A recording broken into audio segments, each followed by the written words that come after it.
காலம் மிகவும் மாறிவிட்டது. முன்பு மாதிரியெல்லாம் நடிகர், நடிகைகள் இல்லை. தாங்கள் சம்பாதித்த பணத்தை சினிமாவை தவிர்த்து புத்திசாலித்தனமாக மற்ற துறைகளில் முதலீடு செய்து வருகின்றனர்.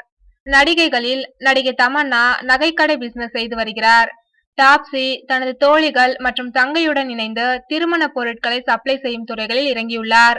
நடிகர்களில் பல பேர் வெவ்வேறு துறைகளில் முதலீடு செய்தாலும் அது பெரும்பாலும் திருமண மண்டபம், நிலங்கள், மனைகள் மற்றும் ரியல் எஸ்டேட் போன்றவற்றையே நாடுகின்றனர். நடிப்பில் தன்னை மற்ற நடிகர்களிடமிருந்து வித்தியாசப்படுத்தி காட்டிய சியான் விக்ரம் தற்போது தொழிலிலும் ஒரு வித்தியாசமான தொழிலில் குதித்துள்ளார். இந்தி நடிகர் அக்ஷய் குமார் மற்றும் நடிகை ஷில்பாவின் கணவர் ராஜ் குந்தாரா ஆகிய இருவருடன் இணைந்து வீட்டு உபயோகப் பொருட்களை ஆன்லைனில் விற்பனை செய்யும் பிக் டீல் டிவி என்ற 24 மணி நேர வீட்டு உபயோகப் பொருட்களை விற்பனை செய்யும் தொழில் ஒன்றை தொடங்கியுள்ளார். இதன் முதல் பார்வை தற்போது வெளியிடப்பட்டது. இது ஒரு இலவச விளம்பர சேனலாக ஆரம்பிக்கப்பட்டுள்ளது.